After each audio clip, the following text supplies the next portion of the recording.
Yeah,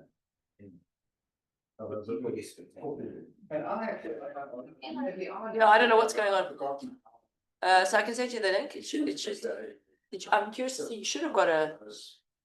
Well, that's really interesting this last two times. Is it? Oh, sorry. So your days are spent doing a lot of scratching around. Yes, Yeah. yeah.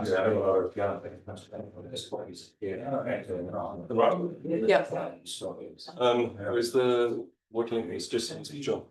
She should have registered, but I've seen her.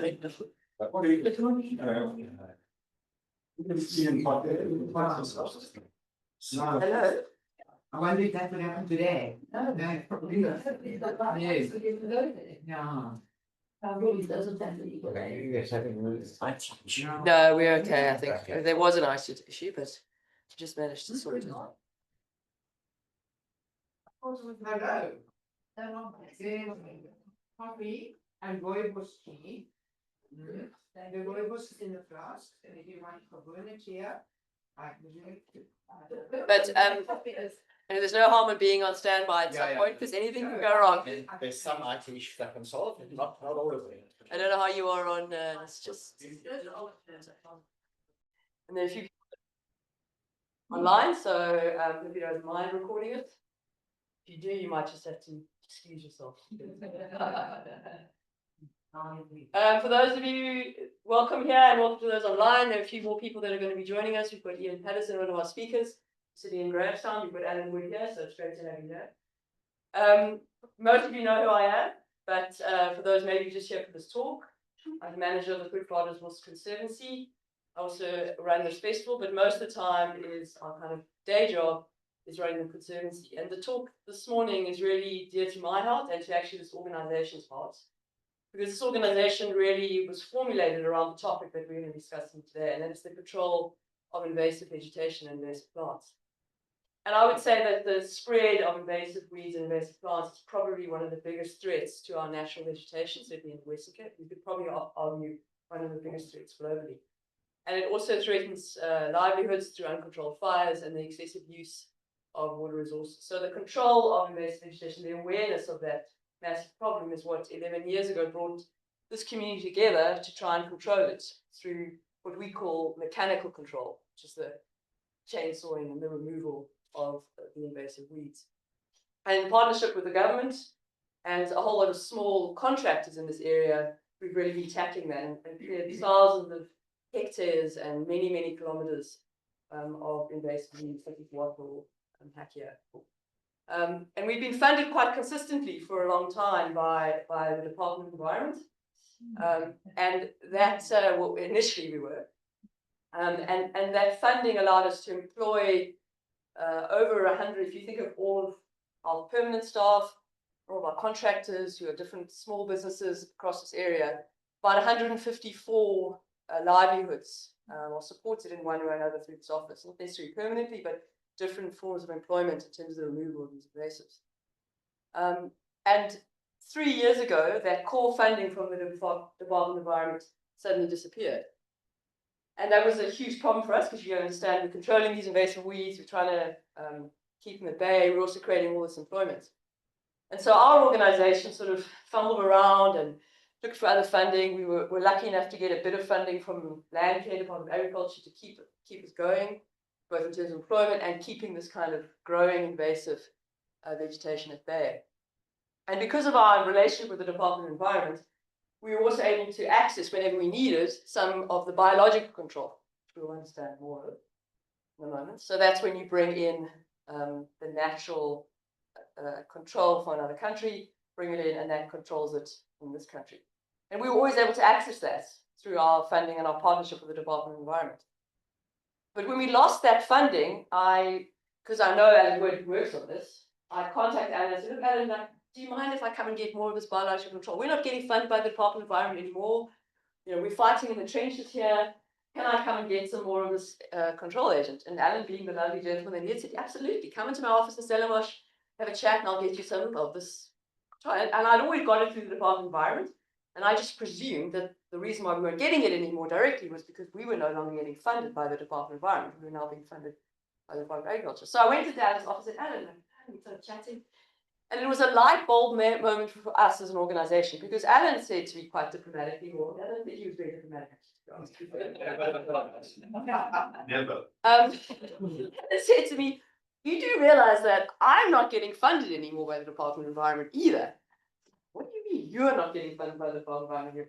I just presumed that the reason why we were not accessing this biological control agent, which we had previously received, was just because we weren't getting funded by them anymore. And it was a big shock for me as an organization to suddenly realize we had lost all of this funding from the Department of Environment. And that was a big issue. But there were also other organizations, really important organizations and scientists, that had also 3 years ago lost all of their funding.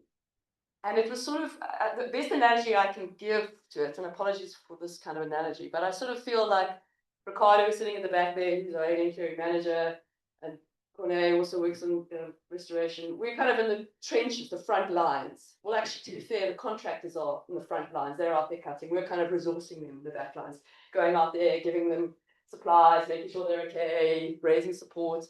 And I sort of feel like these scientists are kind of our diplomatic mission. They are like the diplomats out there that are doing the longer term kind of in the background, going and developing these more effective, they're slower, they may not always work, but they in the long run actually are going to kind of control these invasive weeds. And to suddenly find out that our kind of diplomatic core is out there getting these biological control agents and doing that kind of background work, it was suddenly gone. And so that's how this conversation started that you're a part of here, is that we realized that we kind of lost the support from the Department of Environment and we've got to do something ourselves. So this discussion between ourselves in the trenches and the diplomats began because we realized that we can't win this war without both. We need both those, we always need the people in the front lines, but we really need this different approach that is represented by these scientists who are sitting in the labs, developing these more complex, slower, not always effective, but sometimes remarkably effective techniques that help us to control these invasive weeds. And so a dialogue began a year ago, and we are trying to drive this with other organizations in the Western Cape and hopefully in the country to try and raise the profile of biological control, raise more funding for it, help distribute it on the ground. We can help distribute it, but then also develop new biological control agents that can control these invasive weeds. So that's kind of our backstory to this. And so it's great to have two of the leading diplomats with us today to talk about this different way of controlling invasive weeds. And so I'm going to hand over to Iain Patterson, who's sitting there in Grahamstown, Centre of Biological Control. Iain is a professor of entomology and zoology, and his focus is more on the creepy crawlies. And he's going to talk more about the pathogen side of it, the fungus side of it. But I'm going to hand over to Iain. Iain, are you all right there in terms of being able to hear us? Yes, I am. Can you all Can you hear me? Yes, we can, Iain. And you can see my screen. Yes, we all got you there. Fantastic. Thanks for being here, Iain. Hand over to you. Thanks very much, Aileen. Thank you so much for organizing this and for the opportunity to speak to everybody. And thanks everyone for being here today. Good morning. I'm coming to you from Port Elizabeth today. And yeah, it's a great pleasure to be here. So as Aileen said, I'm going to talk a bit about biological control of invasive alien plants, what biological control is and what we can expect from it, and then talk about a couple of projects that I think are really worth us working on in South Africa at the moment. So the photograph taken in this first slide is from an area very close to where you are. You can see that it's in the fynbos biome, it's in the Western Cape somewhere. But unfortunately, the vast majority of the plants that you see there are in fact not from South Africa. In the river valley, there's Australian acacias clogging up the water system. On the side of the river, there's a whole lot of a plant called Sesbania perniciea from South America that's coming up. The large trees are eucalypts from Australia. And if you went up into those valleys in the mountains, you would find pines from Europe growing in those valleys. And then probably a bit further up, a whole lot of Hackia from Australia again. So most of what you see in this photograph are plants that come from other countries, and they've become overabundant and they cause a lot of problems. So there's been a couple of studies done in South Africa. Hello? Because we have a lot of people online. Let's go through it. We'll definitely have time for questions. So let's go through it. If you make notes, make some notes, and then we'll definitely have time for questions. So there's been quite a few studies done looking at the negative impacts of invasive alien plants. This is just one study of someone who's working at the same university as I work at Rhodes University. And what they did was they looked at prosopis, which is a plant from South America. This photograph taken at the Brack River in the Eastern Cape, everything that's green in that photograph is prosopis. And it's a major water user, but it also has other negative impacts. And what Shackleton and his colleagues did was they looked at the basal area of prosopis and the associated amount of indigenous species richness of plants that were growing with it. And they found a very simple correlation that as we get more prosopis, we get less species richness. And this is just one of many studies that shows that invasive alien plants do cause a reduction in indigenous plant diversity. So not only do they cause a reduction in species richness of indigenous plants, invasive alien plants also change the functional group composition of indigenous ecosystems. So this is a plant called Pereschia, which comes from South America. It's a type of cactus, but it grows more like a creeper. It looks a bit like a bougainvillea. And if you look at that photograph, you can see those light green patches where the forest has collapsed. That's where the plant has grown up over the forest trees, and this is an indigenous forest in the Eastern Cape near Port St. John's. And those trees have collapsed under the weight of the vine, and all that's growing in those patches is this invasive alien cactus. And what we found was, as the density of this cactus increased, it caused a reduction in indigenous biodiversity, but it affected different functional groups in a different way. So it did not have as much of a negative effect on creeping plants as it did on others, which are orchids, grasses, shrubs, or on trees. So what happens is that at very high densities of this weed, or at even medium densities of the weed, we end up changing the functional group composition of the ecosystem so that there's a whole lot more creepers than there should be. And this has effects on how the ecosystem functions and on the services that the ecosystem provides. So there's also been a bit of work done in South Africa looking at how the effect of invasive alien plants on ecosystem services actually economically impacts South Africa. This is a study that was just done in the grassland biome of South Africa. And in the two graphs there, we're looking at the amount of water runoff and the amount of large livestock units that can be kept in the whole of the grassland biome.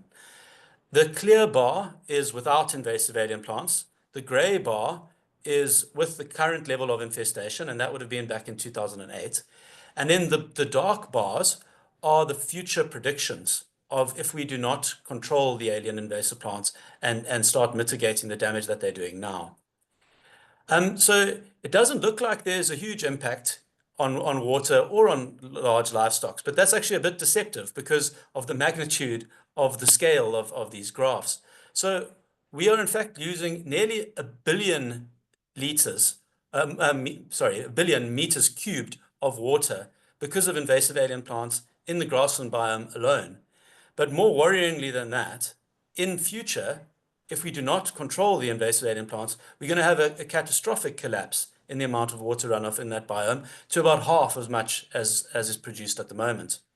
And we're already losing hundreds of thousands of large livestock units every year because of invasive alien plants. But in future, again, we could end up having only a fifth of the amount of livestock units in that whole biome. So this is just the one just in the grassland biome. There are negative impacts from invasive alien plants in all of our biomes, and the estimated cost to South Africa per year is about 6.5 billion rands. So it's a really, really huge problem on a very large scale. And because of that, there's been quite a lot of effort put into controlling it. So this is one of the very few studies that looks at how successful the control of invasive alien plants has been. And it's done in the Berg River catchment. over an area of about 14,000 hectares. And this is a catchment that is seriously invaded by pines from Europe and acacias from Australia. The study looked at 13 years of mechanical control, and in that 13 years, about 50 million rands was used on mechanically controlling these alien invasive plants. And if we look at the results of the study, you can see there's a graph for pines and a graph for the acacias. And in 2001, when the site studied, you can see that the graphs show in light is where there's a scattered infestation, and the darker bits of the graphs are the area covered with denser infestations. So for the pines in that 13 years and 50 million rands, the actual area that the pines cover was not reduced very much at all, but there was a big reduction in the more dense and medium density infestations in the area. For the Australian acacias, they did even better. They reduced the area that the Australian acacias cover, and also quite dramatically reduced the density of the plants. So the areas that were more dense have been reduced substantially. And this undoubtedly would have increased the ecosystem services that are provided and left the ecosystem much healthier than it was before the mechanical control. So it really was a fantastic program. And mechanical control is a very important part of any control program. But the main outcome at the end of the study was that a maintenance level had not been reached. So as soon as this area is walked away from, as soon as the investments stop, and as soon as the plants are no longer being mechanically controlled, as soon as follow-ups stop, it's going to revert to as high a density as it was in 2001, and then probably after that, it'll keep increasing and get worse and worse. So another way of looking at the situation in the Berg River catchment or anywhere else where you're trying to control invasive alien plants can be done by looking at this sort of schematic, this graph, which shows an invasion. So on the one axis here, we've got the extent of the invasion, and on the bottom, we've got time. And then at some point, can I ask, can people see my mouse? Yes. Yes. Yes, okay, cool. So here is where the invasive alien plant arrives in the Berg River catchment. So this is when the pines and the Australian acacias arrived in the Berg River catchment many years ago. After a period of time, there's a lag phase where there's just a very slow increase and the plant is just getting a foothold in the area. And after some time, it starts increasing exponentially.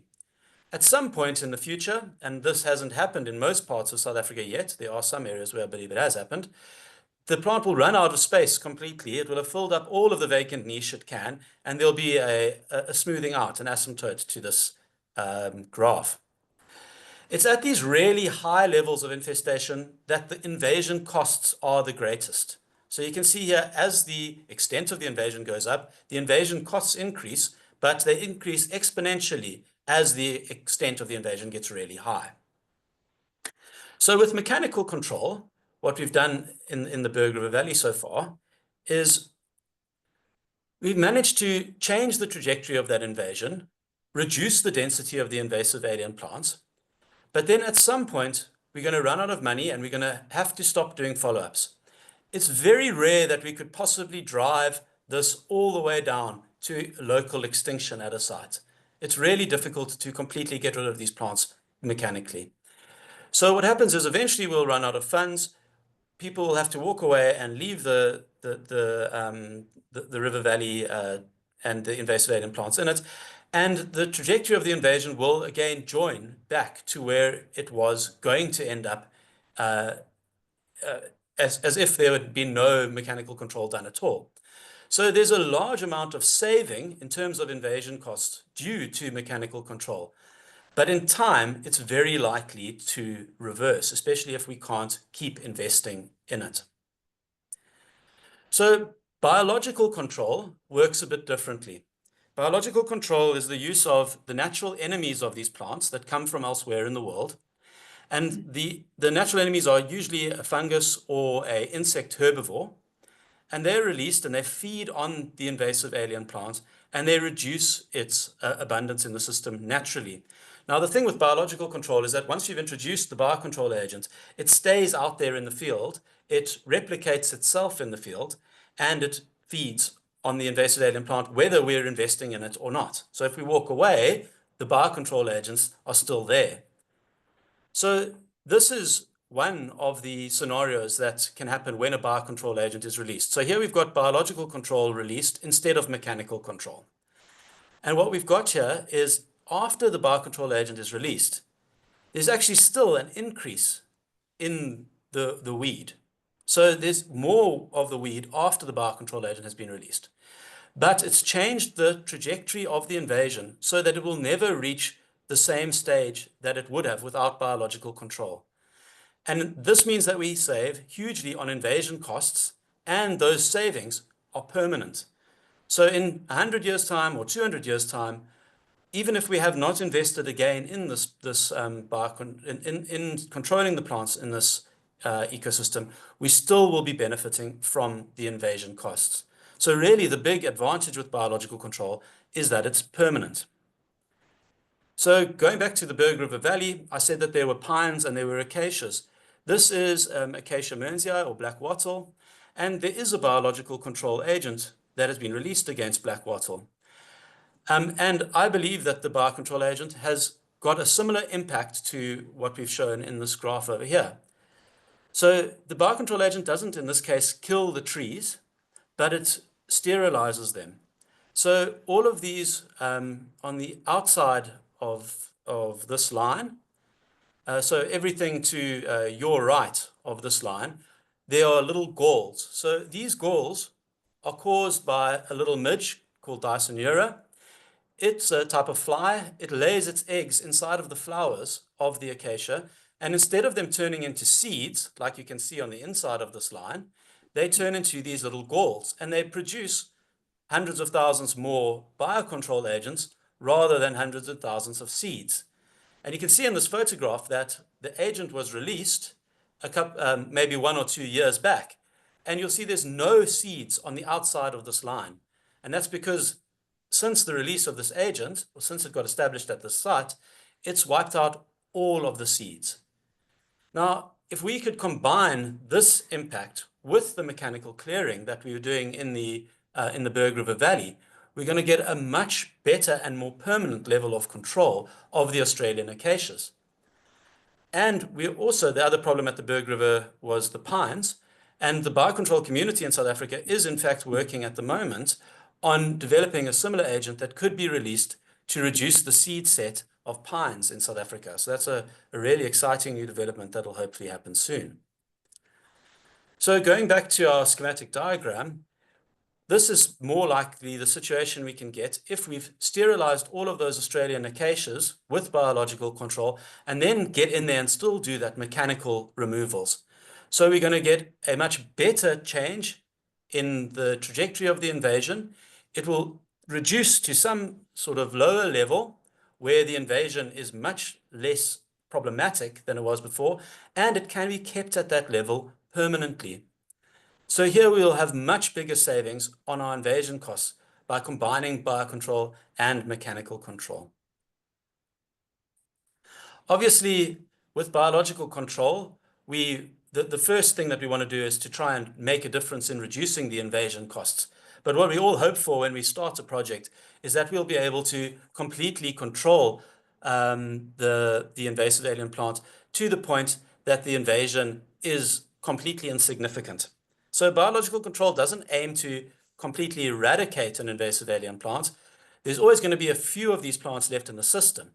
But hopefully what we can do is we can reduce the plants to the point that they're below some sort of tolerable threshold. Sorry, that's a difficult one to say.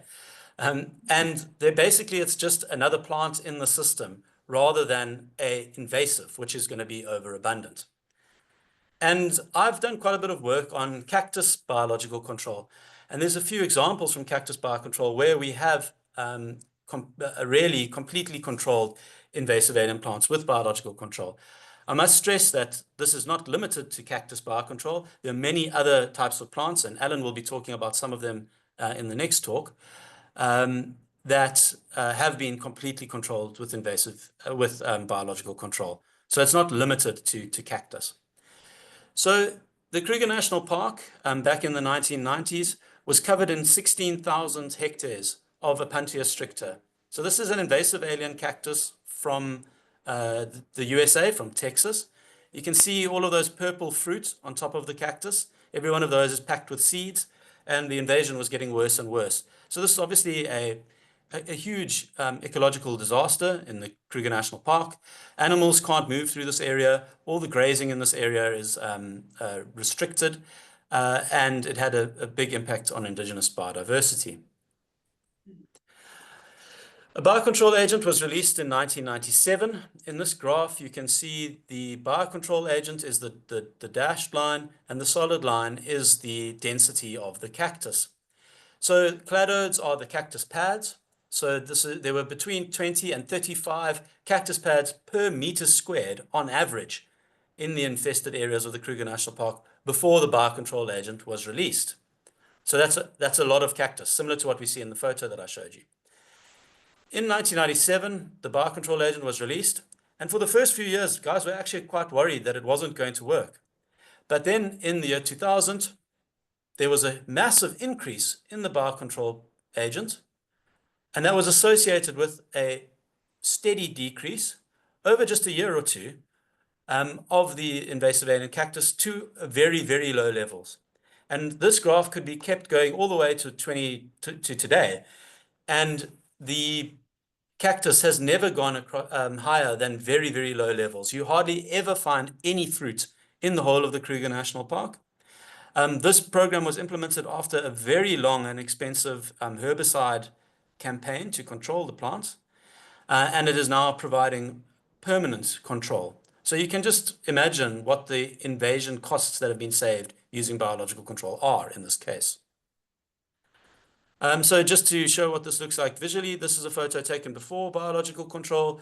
If you look at the background here, you can see there's two little stripes on the tree there. And the tree's grown a little bit, but there's still two little stripes over there. There's still a little bit of cactus in the system, but hardly any at all, and it's no longer causing a problem. And this control is permanent. So there's been huge savings on the invasion costs from this invasive alien plant due to biological control.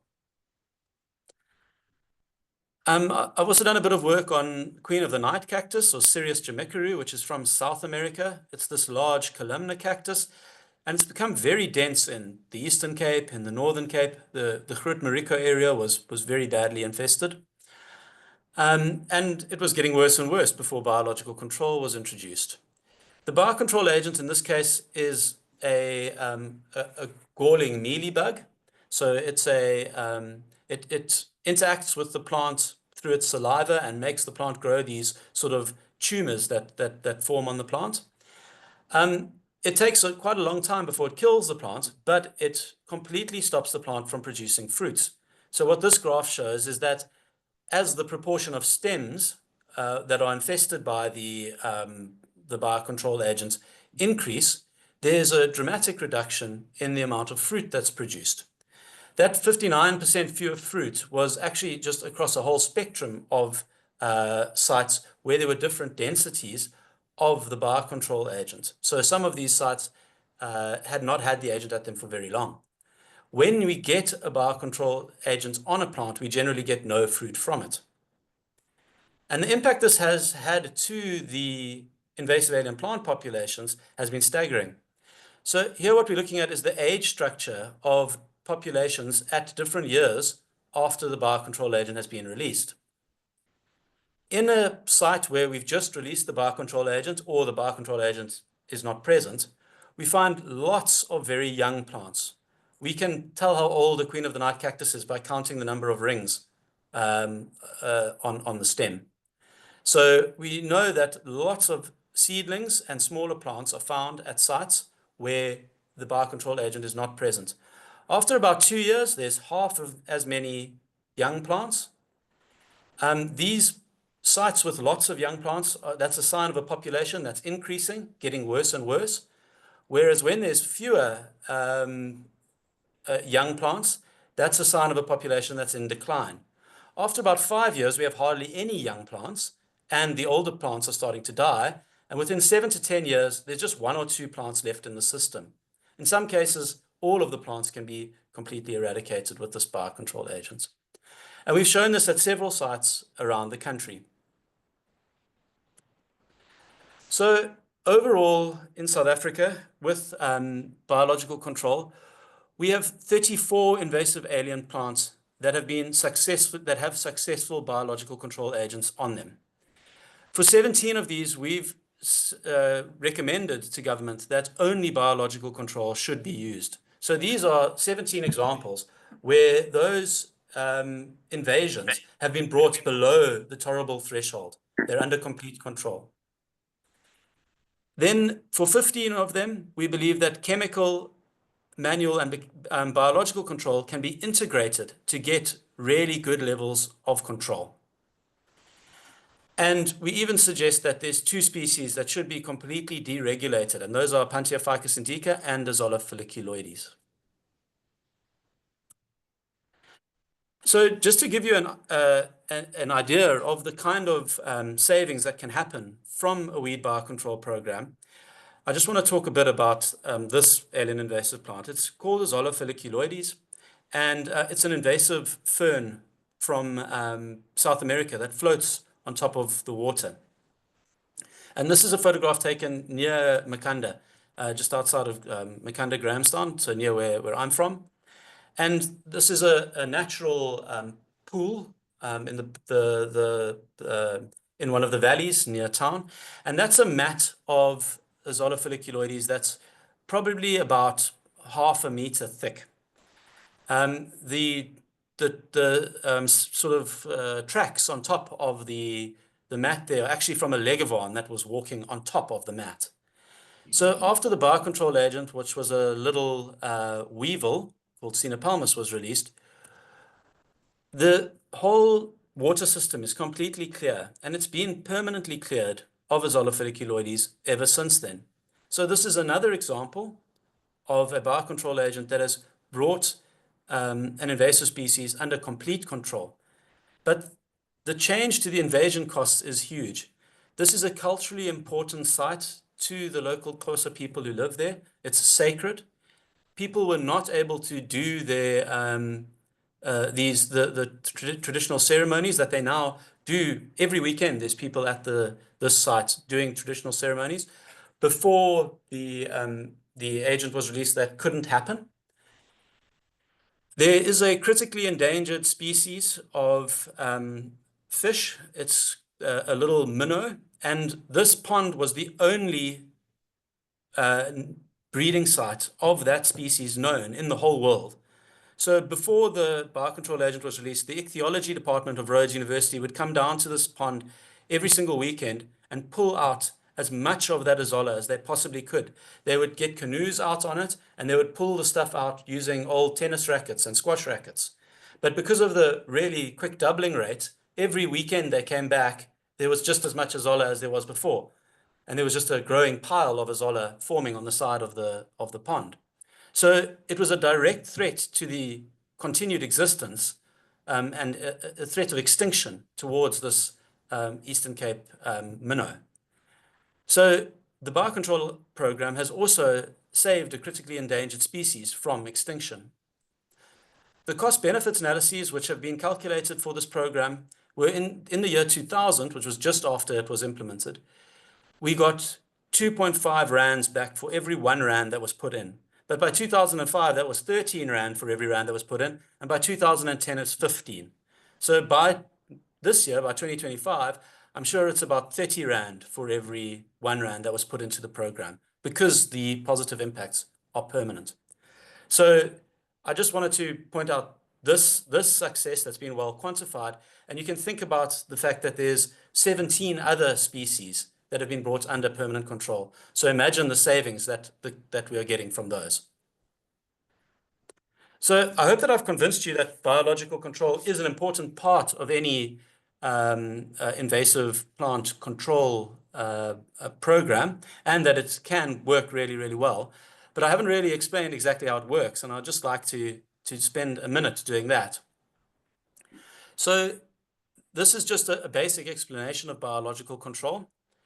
In the indigenous distribution, we have plants, and they have natural enemies.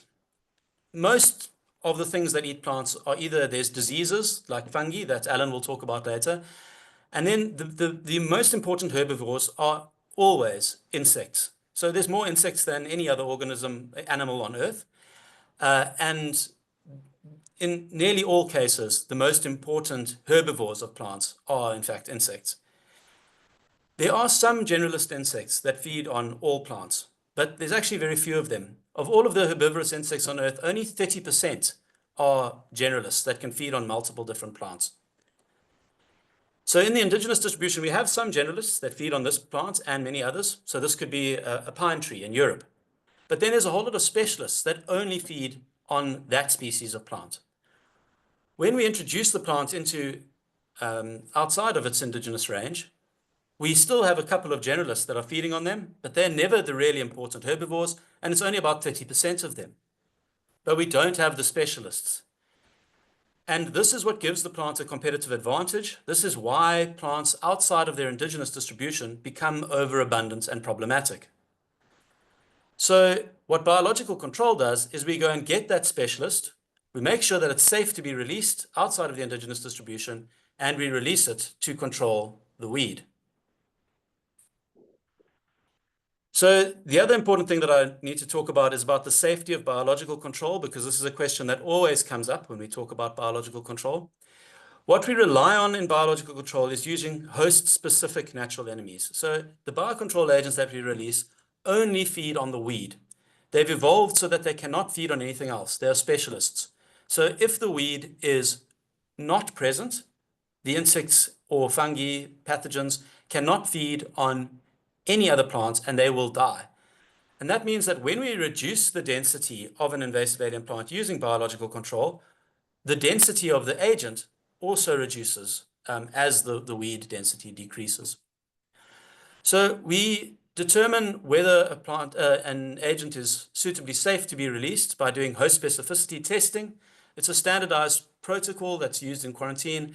It takes between 5 to 7 years of studying of a scientist's time to prove that a biocontrol agent is safe for release. And when we do this, we have always been able to predict that they are safe. So there's been 520 biocontrol agents that have been released all around the world to control invasive alien plants, and none of them have ever done anything that was unexpected. They've never gone and fed on another plant that they were not predicted to do so from host specificity testing. And this strange photograph that I've included here is just one of a really good way of understanding how host specificity testing works.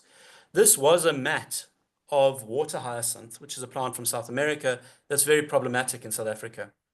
And the biocontrol agent, which is a plant hopper called Megamelus, was released on this site.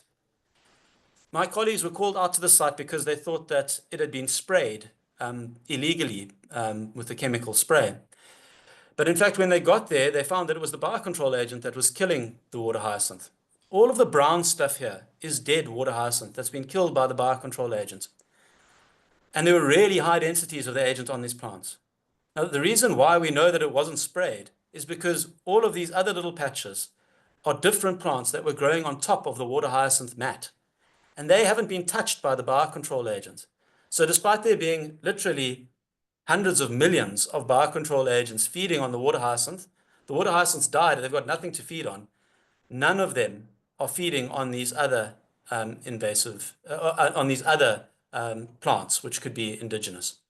So that's just a show of how host specific these agents are. If their target weed is not there, they will die rather than feed on anything else.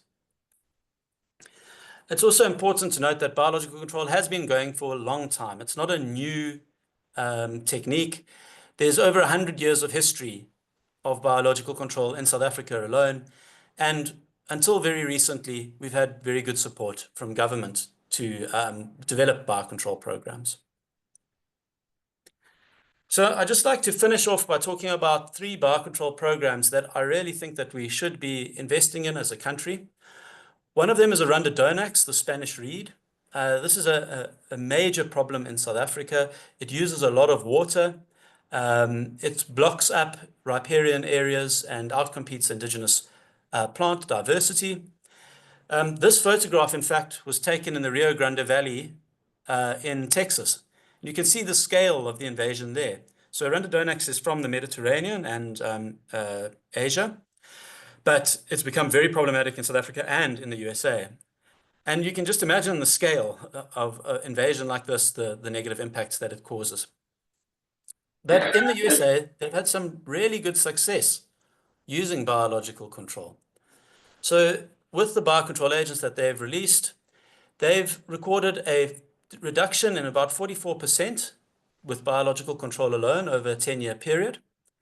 If you've ever been into an Arundinodonax infestation, you'll know that in this photograph, that's a very, very low density. So the impacts are much less in a much less dense infestation like this. It uses up less water. It gives the other plants a chance to compete. So in the Rio Grande Valley alone, they think that they've removed 2.5 million tons of this biocontrol, of this invasive alien plant using biological control. And that saved them 7.5 million meters squared of water per year. So this is a program that South Africa could invest in. It's much cheaper to piggyback on another country's biocontrol program than to develop one from scratch yourself. So we could really benefit from the work that's been done in the USA and get these biocontrol agents released in South Africa. Another program is Trichocereus spatianus, the torch cactus. This is a plant that's becoming more and more problematic in the arid parts of South Africa, in the Baviaanskloof and in the Karoo. It forms these dense monocultures, it reduces grazing potential, and it's very spiny. So it's very bad for the wool industry and for small livestock, and a major burden to farmers and indigenous biodiversity and conservation officers. And we actually have a really effective biocontrol agent in quarantine at the moment at the Center for Biological Control. This is a program that we invested in a few years ago when we were getting money from the DFFE. And we've developed this agent to the point that we are within a year of being able to release it, but we no longer have funds to continue the project. So just with a little bit more host specificity testing and some impact studies, we would almost certainly be able to release this biocontrol agent, which has a very good chance of being extremely effective at controlling Trichocereus spatianus. And the last one I want to talk about is the yellow flag iris, Iris pseudochorus. This is a growing problem in South Africa. It is a problem in the Western Cape. It's not one of the weeds that you think of as the worst weeds in South Africa, but this photograph was taken in Argentina, where it is also an invasive alien plant. And you can see the scale of the infestation here. This is all in a wetland. So everything that's yellow there is Iris pseudochorus. And it's having huge negative impacts on their ecosystems. It is very likely to become just as invasive in South Africa if we don't do something about it. And again, the Centre for Biological Control has very good biocontrol agents that are still in quarantine, but we have lost the funding to finish off the programs and get this biocontrol agent released. So I think those are three biocontrol, just three of many biocontrol programs that are really worth South Africa investing in at the moment. And with that, I'll take any questions. Thank you very much for your time and to listening to my pitch about biocontrol of invasive alien plants. Thank you. Thanks very much, and that was crystal clear and fascinating. We have got people online. I think Jesse is going to say our written questions. We can also take some from online, but some in the room. Iain, are you going to pick your top two? Dad, you've got some questions. I'm an advocate of the idea of Gondwanaland. It is looked upon as being the cradle of many, many things that we enjoy today. I'm wondering to what extent our species have invaded other parts of the world and to what extent we are helping them with the problem that we've got from them. Thanks. That's a fantastic question. I've been working on I actually spend more time working on South African plants that are problematic elsewhere than working on plants that are problematic in South Africa. So at the moment, I'm working on a grass that many of you will know, guinea grass, Panicum maximum, which is a major problem in Texas and the USA. Carpobrotus is a huge problem in Europe and the UK. And we've been working on finding biocontrol agents in South Africa. We've got some really, really good ones. Ice plants, Cryophytum or Mesembryanthemum crystallinum is another example. So there are lots of plants from South Africa that are problematic elsewhere. And in fact, most of my time is spent working on those since we've lost lots of our funding to work on South African plants. Thanks for that question. These two, and then I'm going to take. I see your hand, Jess, so we'll come there. Do you know why the funding stopped? Yeah, so there's a long story there. So it affected many programs. A lot of it was a change in leadership. A lot of it was a procurement issue. I don't know. You have a less diplomatic response? Really? Yeah, no diplomacy at all. But I'm not privy to the inner workings. This is that Barrydale thing. Oh. But it coincided with the new minister coming in, and there was a reprioritization of funding allocation within the department. But that was also on the back of more than a year, 2 years of the specific directorate not getting the act together to put out contracts. And as you know, in government, the rule is if you don't spend your budget, you lose your budget. So exactly what happened and why, I'm not on the inside, I don't know. But let's just say the department seems to not have had its act together. And so the minister rightfully took the money from where it was not being properly managed to put it into other programs where it would at least be spent. They keep grumbling about it coming back, but yeah, we've never seen ever. Yeah, we don't know, and you will never ever get an answer because, as you know, government works. So you cannot ever. You're simply not allowed to blame. You cannot assign blame because that would mean non-compliance, and non-compliance is the definition of being corrupt, i.e., you can be charged as a criminal offence. So that's why nobody in government ever takes accountability for anything, because you actually will end up being charged with a criminal offence. So everything is about not avoiding any accountability, which is a worldwide issue with bureaucracy. So it's not a South African thing. That's a bureaucracy thing. And people outside government don't generally understand that because there's no logic involved. Was it juice? Yes, yeah. Yeah, so Iain, it was just your comment about looking at biological control for pines. I'm just curious to know how one would stop them getting into the commercial pine plantations. Would that be an issue? Yeah, so biological control is different to mechanical control in that once you've released the agent, it's out there and you can't control what it does. You can't stop it from make it only work in one area and not another. But it's actually the pine industry that's been the main driver of biocontrol of pines, because the industry, I think, has realized that there's a huge economic loss to many other sectors that's come from from the work that they're doing, and they're gaining a huge amount of money from the pine plantations, but they do have a negative impact. And in this case, what we've done is we've restricted the agents to ones that will only feed on the reproductive structures of the pine trees. So they won't have an impact on how they grow the pines in the industry or on the yield of wood.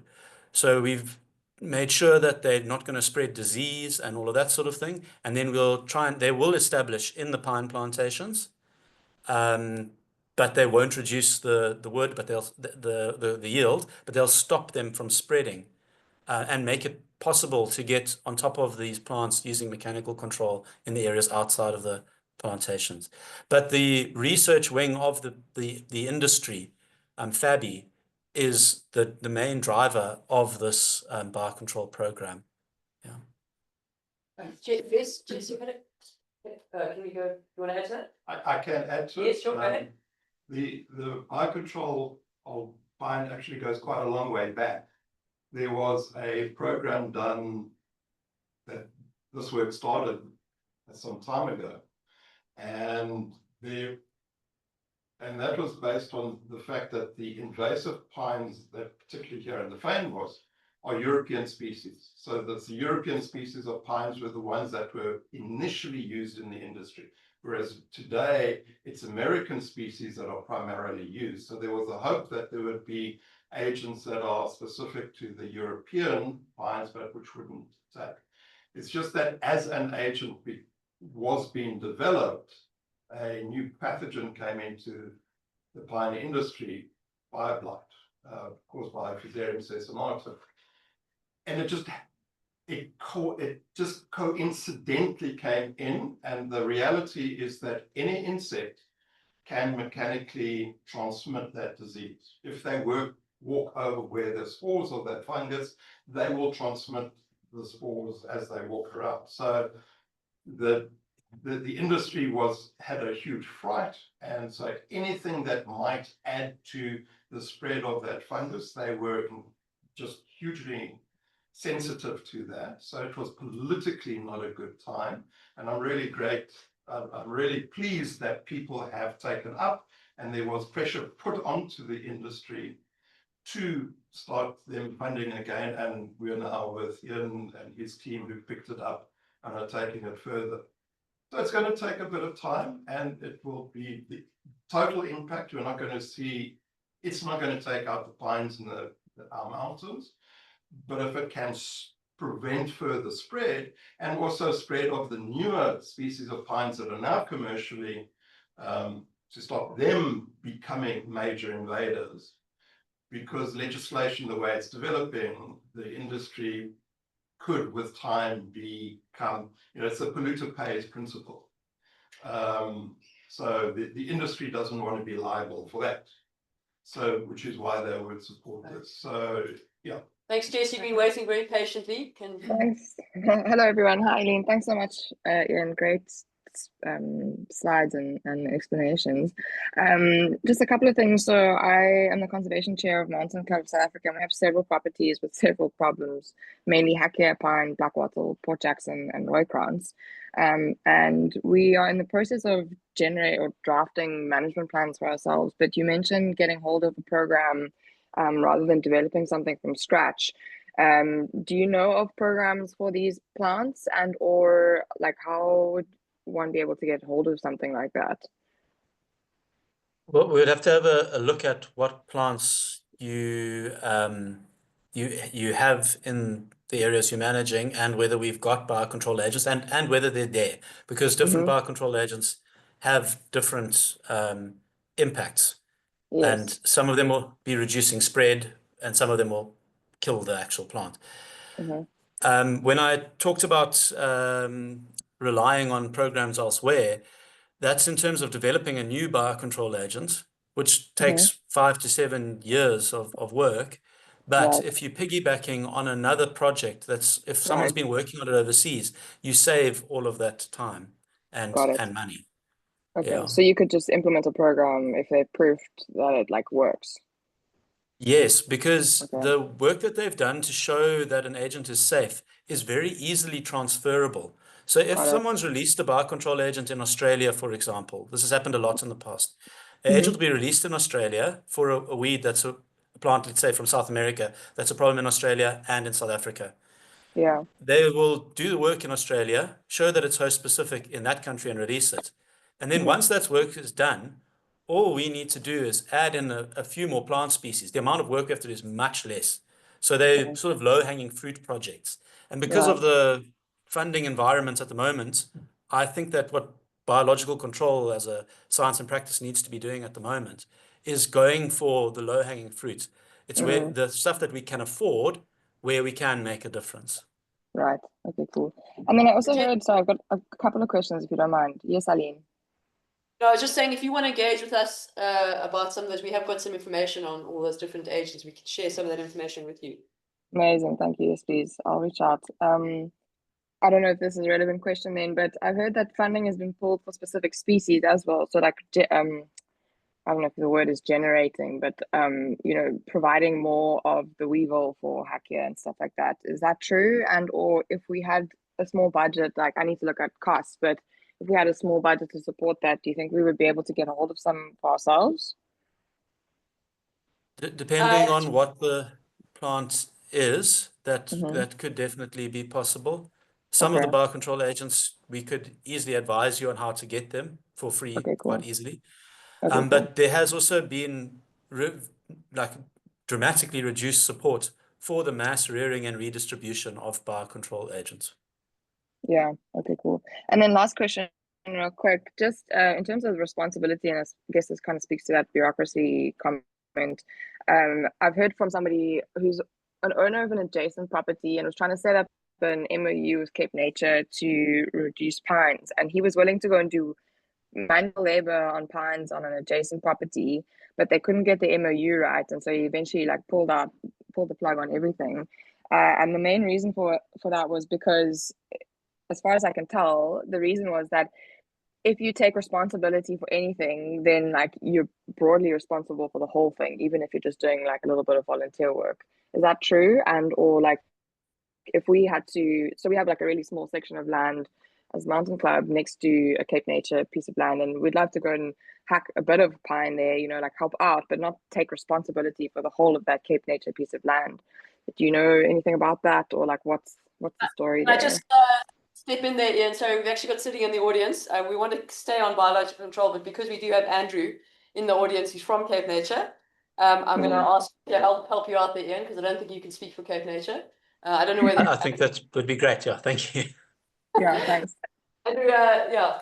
Hi, Jess. Thanks for the question. I know about that particular situation and the person involved as well. And we're trying to put together some kind of facilitatory process to simplify the current procedures and to maybe bring in another way of dealing with the risk. And when we talk about risk here, it's the risk to human health of people being on our land. So we just want to make sure that that's managed somehow, but without it being an onerous process, because it really is a win-win if we can get volunteers onto our land. Hearing where it's really, really needed. Everything, and we facilitate that interaction. So we are working on an alternative way of doing that. Cool. Okay. Could I maybe get your contact details, Andrew, or can I go through you, Eileen? Yeah, no problem. You're very welcome. No problem. Great. Thank you so much. Great. There was another question of time. We've got one more question. We're going to hand over to Adam. Yeah, I was comment, but anyway, it's fine. Yeah, can we go? Yeah. We live in a part of the world where the biodiversity is such that we've got a remarkable number of species that we don't exist anywhere under the world, in other parts of the world. With the exception of the Amazon, this part of the world has a tremendous potential for understanding the medicinal purposes and use of the indigenous species.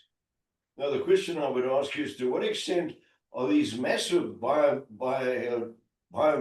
that we're getting rid of, to what extent is there research being done to see if they could be put to secondary use, such as they are being used in the medicinal front?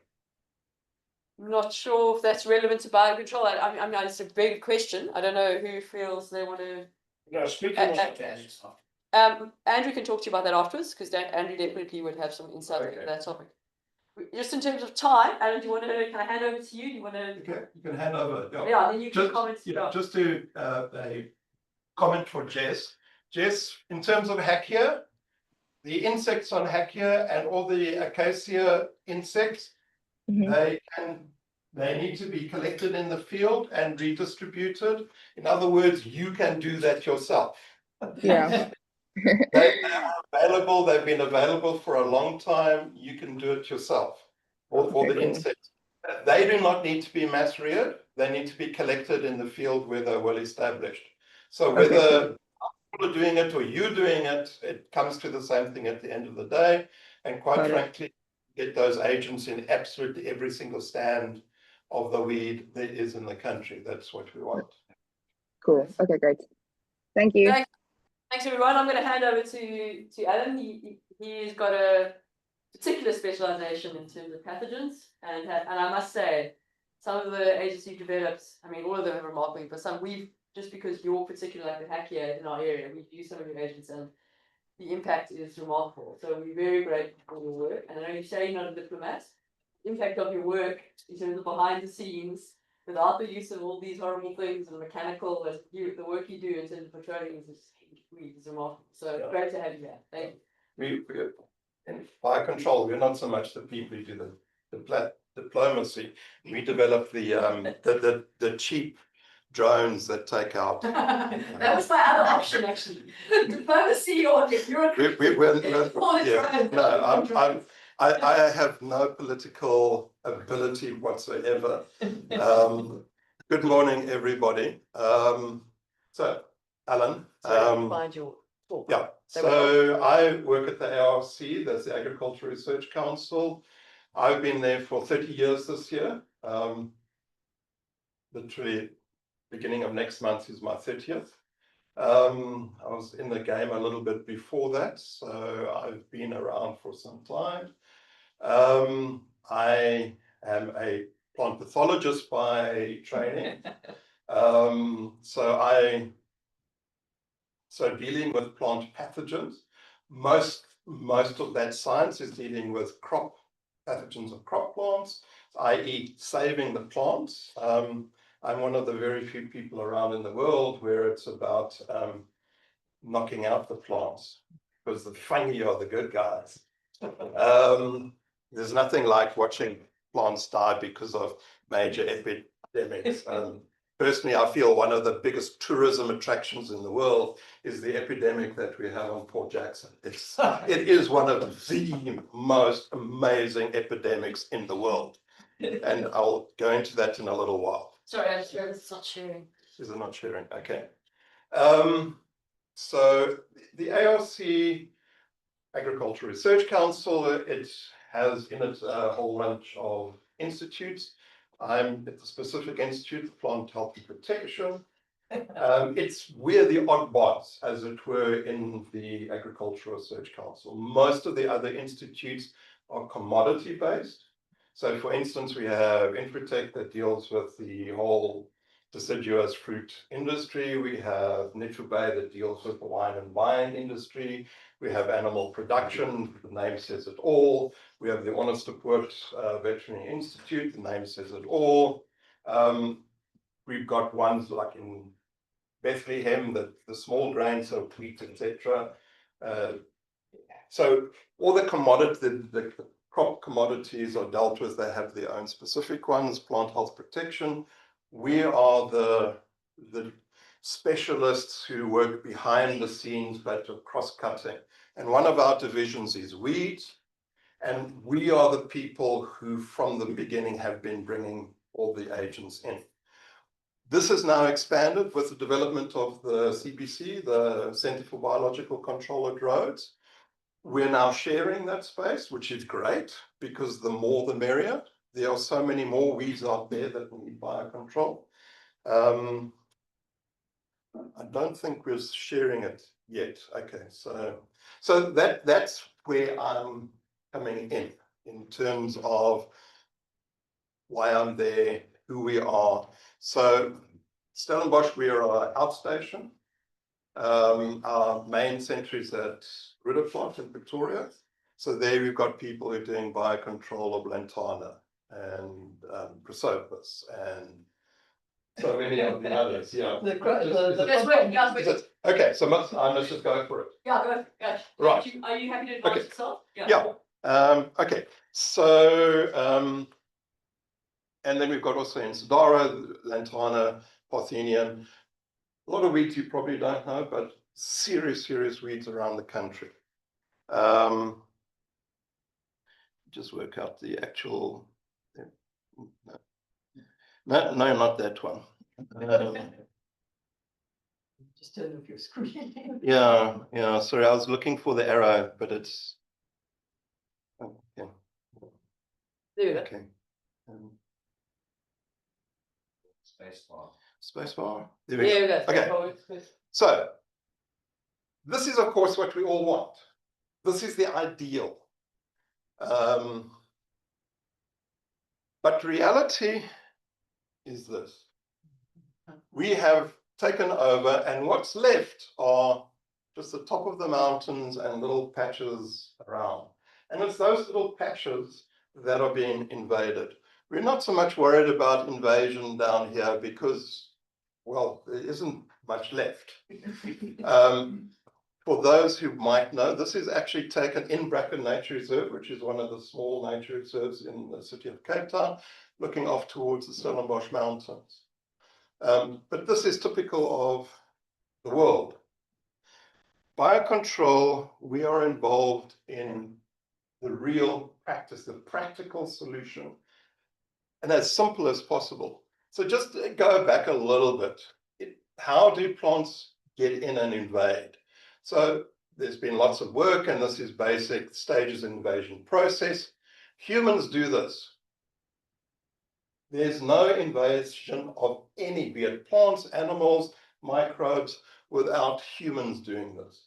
We're not talking about natural long distance dispersal. It does happen naturally. We have species that jump from continent to continent.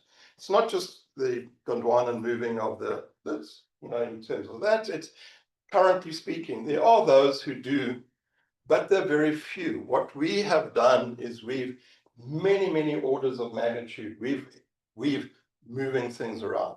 Tourism, trade does that. We introduce a lot of plants, we grow them. Some of them colonize and from their naturalize, i.e. they start producing their own offspring, grow, and then this is both the result of characteristics of the plants and also how much we help it. So plants that they might have been brought in and naturalized but have not been spread.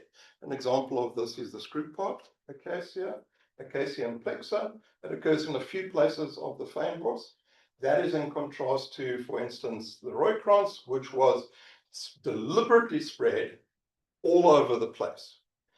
Port Jackson, there were still seeds being sold by the Department of Agriculture of Port Jackson seeds by the kilogram in 1976. The same department, because the ARC used to be part of the Department of Agriculture, at that time was looking at biocontrol of Port Jackson. Two different arms of the same department. Bureaucracy. Okay, so the point is, we are the ones who do this, but which plants become invasive? There are many different theories that have been put forward. And there are now review articles of all those theories. And one of the reviews grouped them into these three. Proper gill pressure, this is how many are brought in and how many are spread around. How many individuals, how many seeds, how many lots of seeds are brought in, how many are spread around the country. For instance, abiotic are things like, are they pre-adapted? So for instance, Hackia sericea, it grows on highly leached, porous soils in Australia, so it is perfectly adapted to the Table Mountain sandstone derived soils in our mountains, which is why Hackia invades there. It's pre-adapted to those abiotic things.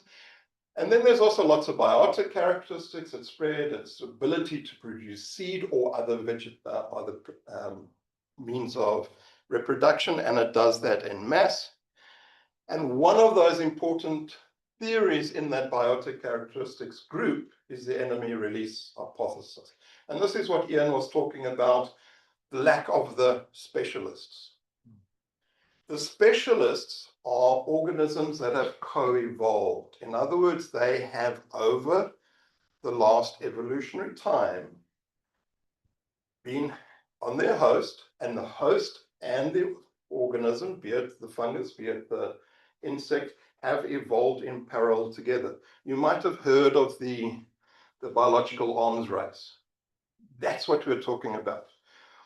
What we're dealing with are organisms that have evolved with their host. We've now brought the plant out without those co-evolved organisms.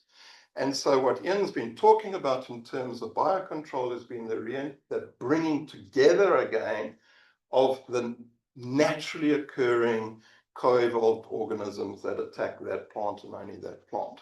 So enemy release is what biocontrol is based on. But the simple fact that there are other things that also add to is also what that tells us. We're not going to be highly successful with every single weed. It depends on how much enemy release is the factor leading to its major invasion. So take an example, black wattle. You all know this, you're probably all fighting this, invading the Western Cape. It grows really rapidly. It produces massive flowers, which translate into masses of seed. That seed is long-lived, so they fall into the soil and into the soil-stored seed banks. Those seed banks are very long-lived. So you can see all these characteristics that add to black wattle being invasive. Enemy escape is only one of those. So there's a limit to what biocontrol can do. As Iain has said, this is the midge that he was talking about. It's a fantastic agent in here in the Western Cape. It is pretty much sterilizing black wattle through the winter rainfall at the Southern Cape, the Fynbos areas. There is a bit of a mismatch going up into Mpumalanga, the summer rainfall areas where the midge is emerging, not quite properly coinciding with when the plants are in flower. Here in the Western Cape, it's perfectly timed, but it's not so well timed elsewhere. So this is not as effective like in Mpumalanga as it is here, but here in the Western Cape, it's working really, really well. The point is, all we're doing is we're taking out the seed production. So we are absolutely dependent on everybody chipping in and doing mechanical control. We need this integrated management. Anyone involved in agriculture has heard of IPM, integrated pest management. That's what we're talking about. We've got to use all the tools that we have available for weed control, including biocontrol, in an integrated management strategy to get on top of all of these. And whether that is at an individual farm level or a regional level or a national level, doesn't matter. It's still... Can that fly be a victim of insecticide? Yeah. Yes, if you spray those, you'll kill those insects. So there's a need for mutual understanding of what to do. Yeah. I assume, though, that you're not spraying your black wattle trees because you want that, you know. So that's what we've just been talking about, and all that Iain has been talking about, we call classical biological control. That is, we're dealing with the co-evolved host-specific natural enemies from the native range of the weed. With fungi, we also play with other organisms, other fungi. So where so non-classical, that is where you find fungi attacking plants here. In our case, it will be fungi attacking the plants here. So these are new associations. And new associations are some of the most damaging crop diseases in the world. So these are basically fungi that we can grow up in the lab, mass rear them, and then we can release them. So they're called a mycoherbicide, where you're inundating a little area of the weed, and you're artificially creating a massive epidemic. After that, they will reduce they at a natural level occur at an endemic level. So I'm talking here about disease epidemiology terminology. The normal is an endemic, which is the disease is there, but small numbers, tying over, it's not really having a major impact on the population density. You want to artificially create an epidemic to massively impact the plants, knock them back. So it's like using a herbicide. You will use knapsack sprayers, etc., exactly as you would with a herbicide, but in this case, your active ingredient is a fungus rather than a chemical. Or augmentation, that is where you just keep getting it out. So a good example of augmentation is our hack attack. Those of you who might have used it, there's certainly some in the room who know it well. And I will go into that later. So with fungi, we have both classical biocontrol, where we go to the country of origin, get the co-evolved, and then we also, if something, it's opportunistic, if there's something that's attacking the weed here, can we use it? Can we go with it? So I'm going to do both. I'm going to go through initially the classical and then deal with the two examples here that most people might know. So as Iain said, the process of doing classical biocontrol, this is weeds. We go to the country of origin. So first of all, we've actually got it initially. Well, what are the weeds we need to target? There are lots of weeds out there. Which are the ones that we need to get funding to go and target? Also, is there something here in the country attacking it? Is there something that we can use? Because we have to acknowledge that there is a risk with introducing agents. An agent is, by its nature, an alien organism. So we're one of the very few groups of biologists who actually are very concerned about aliens and introducing aliens. All our work goes around the safety of what we do, because we might be playing with aliens, but we don't want them to be invasive. We know what the problems invasive do. Then we go over to the country of origin. So at the moment, I've started a project on silver wattle. So last year I was in Australia getting rust fungi that's associated with it, going hopefully another trip next year. It'll take time, but before I retire, I want to see if I can get a couple of more biocontrol agents out against silver wattle, which is a major, that's a Acacia delbata, it's a major invader of the high altitude grassland areas in the summer rainfall. So from the Eastern Cape, Drakensberg, around the KZN, Drakensberg, the Free State Highlands, Gauteng, the Mpumalanga Highlands. It's actually, if you drive around there, you'll see lots and lots of wattle invasions. Most of it is silver wattle, not black wattle. Most of our time is spent on the risk assessment. The risk assessment is the host specificity testing. Once we've done that, then we put all the information together and we apply to the authorities. Because we've done the work, we cannot make the decision to release. We are an interested party. So there is actually a committee that has, they get in expertise from outside, but it's a committee made up from the Department of Environmental Affairs and the Department of Agriculture, and they look at each case, get expert opinion internationally.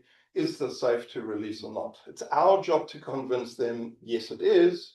It's their job to actually make the decision. Once we get that, then we release it. So host specificity, there's obviously, from generalists all to incredibly, they're so host specific that they'll only attack one genotype of the host plant. That's the range. So where we have to prove it's host specific is dependent on what it is. So for instance, all the cacti, because the cactaceae is only indigenous to the Americas, does not occur naturally in Africa, except for one species, which is a cosmopolitan species. You don't have to be host specific to the species level. As long as it's restricted to that genus. So if you've got something that only attacks opuntias, you can bring it in. The same with Australian acacia. With modern phylogeny, we realized that our indigenous acacias are actually, phylogenetically speaking, so how genetically related, quite distant. That's why we're not allowed to call them acacias anymore. No, you're allowed to call them acacias as a colloquial term. So we have African acacias, Australia have wattles. Even though the Latin botanical binomial is acacia, and in our case, Burchellia and Senegalia. Nonetheless, we have the African acacias, and they have Australian wattles. So for Australian acacias, we don't have to be host specific, but the thing is, the organisms that are there that we've used are specific to the species. As I say, we can only use what is there. So just to go through the host specificity testing process, I'm going to use this example of the wandering spiderwort, transluminescence. Some of you may know this. This is an invader of the forest. So it's not widespread. It's not a major weed, but forests are there. It's only just over 1% of the land of South Africa is forests. But in that forest environment, this is a big problem. It takes over the undergrowth and smothers everything. And you're seeing this all over the place. And to a large extent, forests are in many areas the only natural vegetation left. Where does it come from? South America. So it's a plant that was brought in. There's a whole lot of the Tradescantia species that were brought in for ground covers in gardens. This doesn't produce seed. It's purely vegetative spread. It's not so widely spread. No, but the point is, once it's there, a single node is all you need left. So if you clear it and you leave just a single, so that's a little bit of stem with one leaf on it. That will take root and grow again and produce another plant. So it's really hard to clear. Now, in New Zealand and Australia, they have done the work on this. So as Iain was saying, low-hanging fruit. Because I got someone simply I was going to get it by post, and that was in April 2020. Notice the timing. So I eventually got it 2022 with somebody who was working in New Zealand who visited here, and they brought this fungus for me. So in terms of getting it, cost the country nothing. Easy, cheaper. The pathogen is called Cordiana brasiliensis because it's from Brazil. The symptoms you get is on the upper leaf, it goes yellow, but you get these white patch. That white is caused by, at every single stomatum, those are the little holes through which the gases exchange, i.e. breathing, the plant does. You get this mass of the fungus hyphae coming out, the tip of which are the spore-producing structures called basidia. These are exactly the same type of structure that you get in mushrooms and bracket fungi. Those are basidia mycetes, characterized by producing basidia, which are these little sac-likes. And what they do is they produce, in this case, 2, very often it's 4 little, what's called sterigmates, the tiny little arms, and at the tip of those, the spores bud off. They sort of balloon out, just like a balloon, fill out, develop, bud off, and then are dispersed. So in this case, you can actually see there's two little spores there, which would have been produced from one basidium with the two. The spider wart family in South Africa, the Comelanaceae, some of you will know it because they are common widespread. They can actually be very weedy. In South Africa, indigenous, we only have a total of 6 genera. That's it. That's Merdania, that's Phloskopia, that's Coriotripe. We only have a single species of each one. We've got a couple of species, Cyanotus and Neelemia, and then lots of species of Comelina itself. In total, we've only got 31 species in the entire family in South Africa. It's a very, very diverse group in the tropics, but we're not quite in the tropics, so it's not as diverse here. But the genera are very typical of the African flora in the family. To go back, sorry, I double-clicked there, obviously. So the way I've done the work, it's very simple. I take diseased leaves, I put them on water agar. Agar is a jelly derived from seaweed. This is the common solidifying agent that we use in nutrient agar. So it's literally water and agar, that's all there is. It's just a very simple means of the spore sticks to the moist surface, the leaf sticks to the moist surface, and it provides a little bit of, it adds to the humidity of that. So I put your test plants in pots, I put those petri dishes in the top, I pop this one on top of there and seal it after giving a good spray to everything. I put them in an incubator for 2 days at 20 degrees C. And a month later, this is what you see. So every time I do an inoculation, I've had 6 plants of the indigenous test plant. So every species that I've tested, 6 plants of them, 2 plants of the host plant. On the host plant, you get lots and lots of disease.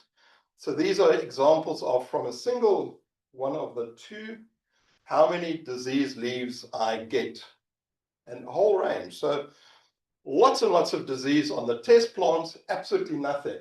Not a sign on the indigenous plants that this fungus attacks them. That's how we do host spec testing. It's a relatively simple, basic, but the science behind that is massive. It's the whole science around the infection process. And in plant pathology, there's this massive body of work where people are looking right at the, I'm not used to talking, you see. Get some water for you. Oh, thanks. So it's just, so you've got this whole, and we're getting right down to at the genetic, the individual molecule interaction between the pathogen. There's this massive body of work that all supports why these things are host specific and why they cannot jump one to another. There are those who can, but the vast majority of those, and that's why we test them, because we're testing for any possible new association. We're testing for something that might be susceptible, simply because it's never been exposed to that pathogen before. That's what our testing is about. We are looking for any possible new associations, and the most likely place where that's going to happen is going to be those ones that are most closely related. So our host specific, that's why with our host specifically, we start with the closest related in terms of the same genus or related genera in the same tribe or subfamily, family. You know, we work outwards from closest to be absolutely certain where that host level of host specificity is. And this is how we do it. So that's classical biocontrol. So again, I said it's co-evolved host-specific natural enemies from the native range. Just some examples that I've had. This is the very first one that I went through host spec testing. This is a beautiful gall on yellow bells, Tacoma stand, which is the jacaranda family that's invading particularly the Mpumalanga, but Eastern Cape, KZN. The rust was beautiful. I went through the whole host spec testing, got permission to release. So that's the spores it produces on the galls. Inoculated plants in the field and never got sporulation. So I got the galls, but no sporulation. So it just failed to establish.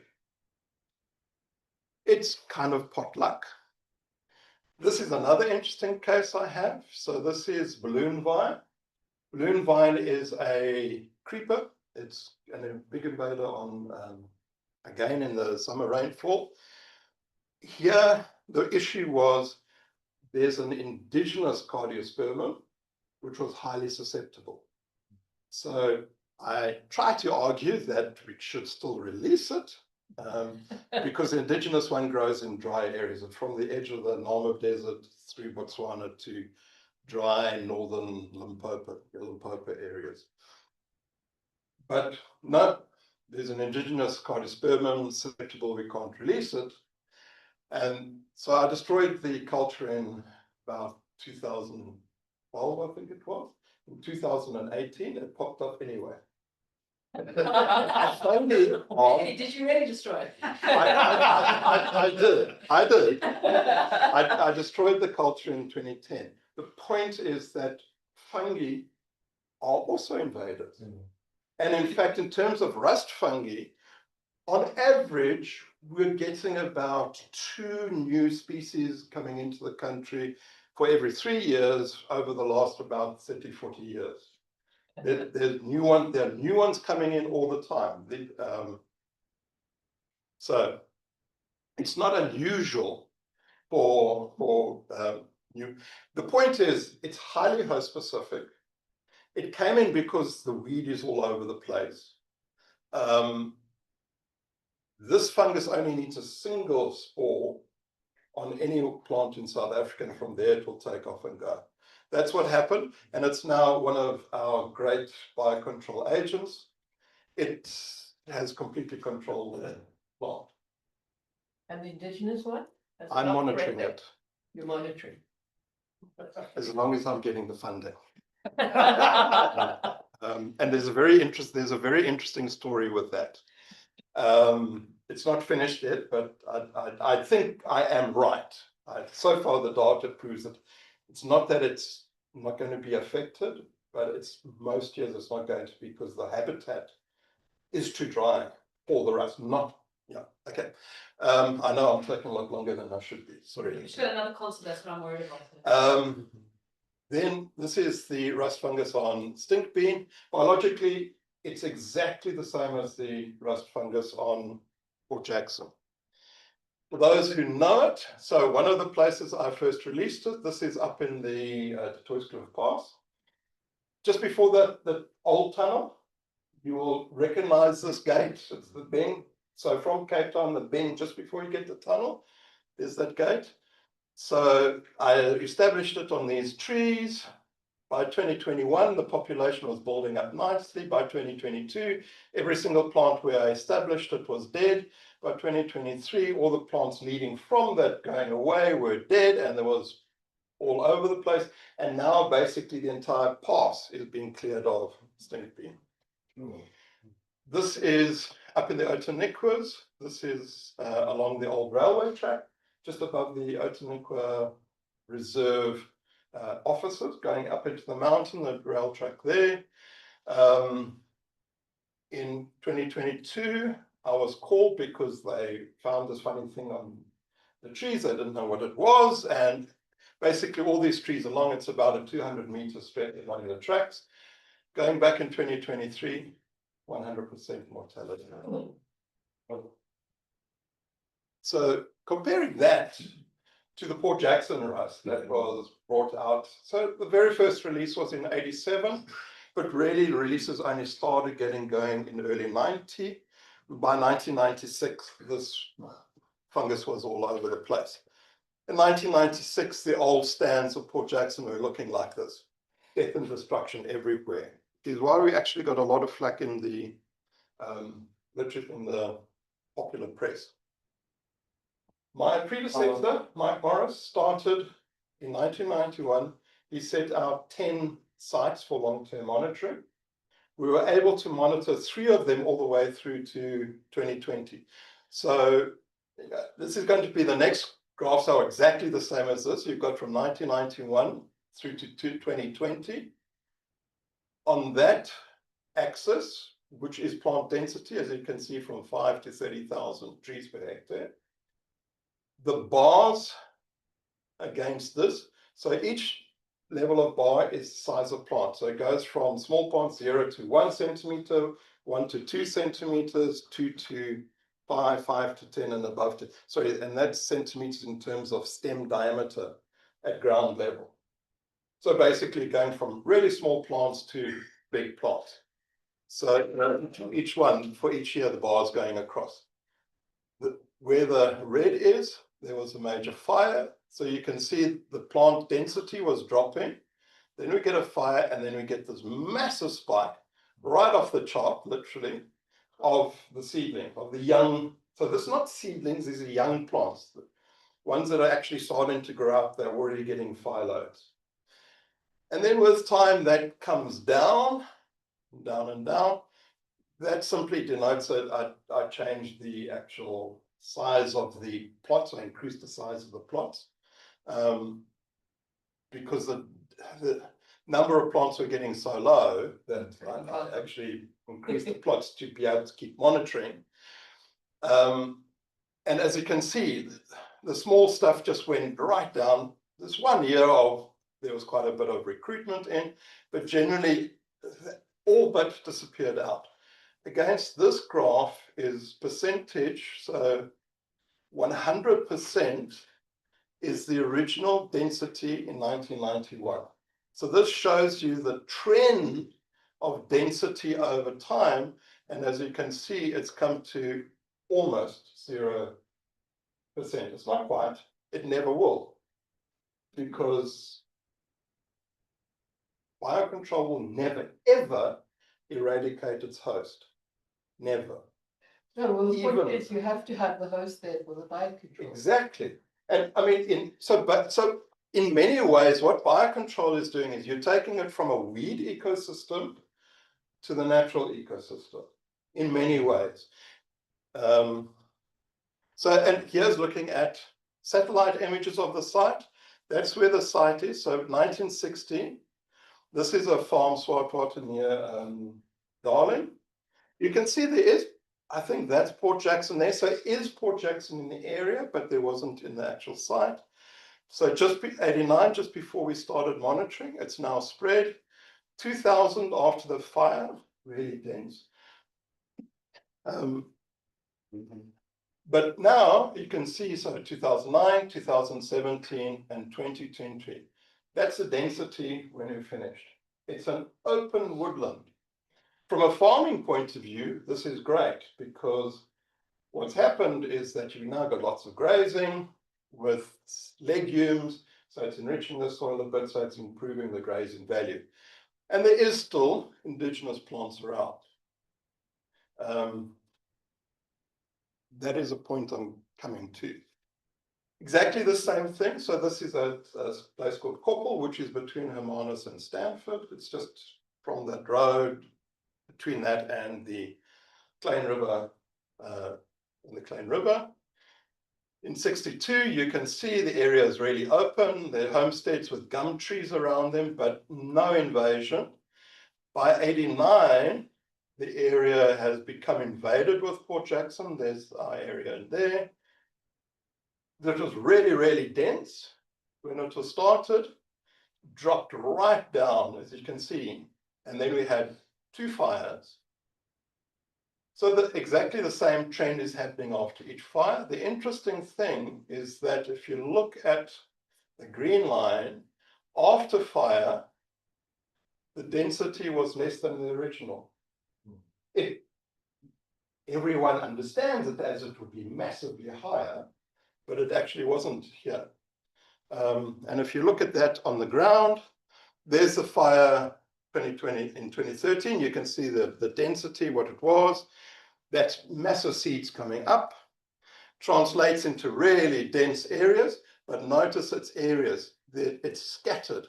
In between, there's also indigenous juncus, the rush and grasses.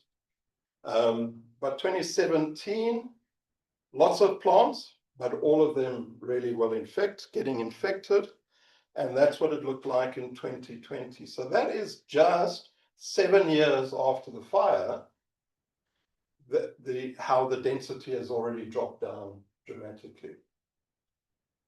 Sorry, how am I doing for time? You're 3 minutes. Okay. Sorry. The problem is we have another concert to get to, so that's Yeah. why. Some people may be going. How many people are going to Greenlands? There are a few, yeah. Okay. Sorry. Burgersbosch, this is between Malmesbury and Darling. As you can see on the aerial photograph, this is a seasonal wash. So it gets seasonally wet. I can tell you it gets really wet. The water table, when it's high, years of good rainfall, is actually above ground level. It's about 2 centimeters above ground level. You go splashing around there. So this is what it looked like in 2013. 2020, lots of plants still, but notice they're all mainly young plants. There are very, very few mature seed-producing plants left. So putting together all the sites that we have, if you look at them, the density of the original, the original density versus how the percentage decline over the course at which they were, you can see there's a trend. The higher the density, the higher the original density, the higher is the drop. Basically, it's that you will never get extinction. They drop the density down, so depending on the original density will be how much it drops. And then you get a level where the plants are around, but they're not actually causing that much of an issue. There is a reset after fires, and that's where the seed feeding weevil comes in. And that does need to be dispersed around. So what's the difference? So this is called a disease triangle. This is a basic concept in plant path. The amount of disease you get is the interplay between the pathogen factors, the environment factors, and the host. So what's the difference between those two roast fungi? It's the host. Stink bean is not a very strong competitor. Port Jackson is. The differences impact of the rust is simply that in stink bean, the plant goes, well, I can't do this, and it dies.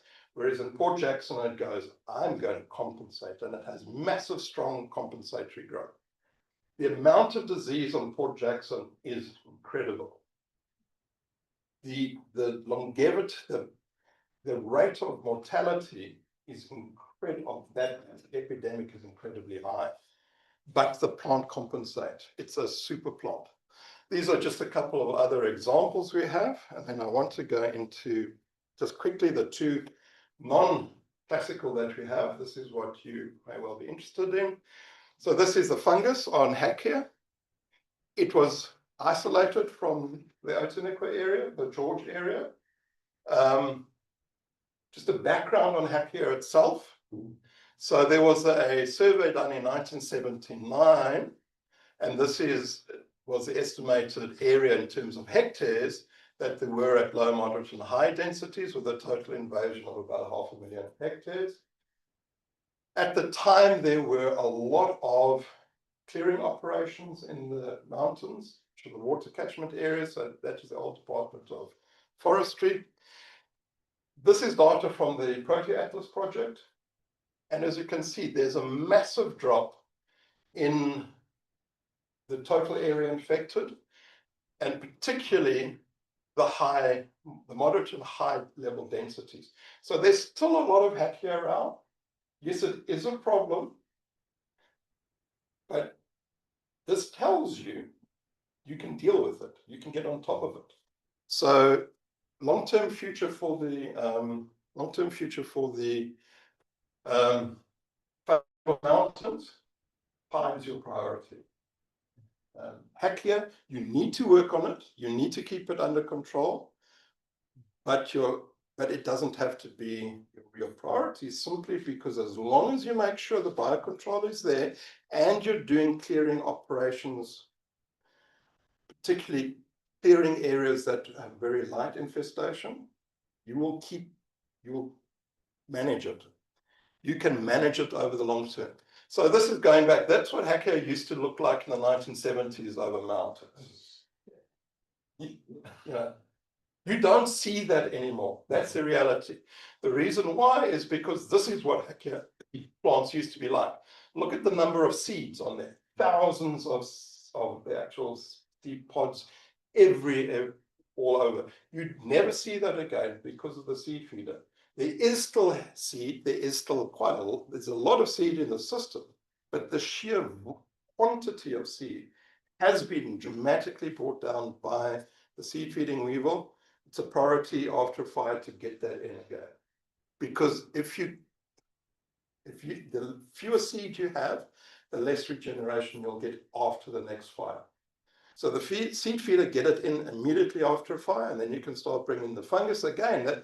What you're really doing with the fungus is to reduce the density, i.e. you're reducing the amount of seed available for regeneration after the next fire. This is Mike Morris himself, developing the fungus to inject. That's Robbie Kruger, who did a lot of the insect work, looking at dead trees. This is Mike with, was developed to get Hakea in the Titicaca area. Those really steep ravines where you can't get down.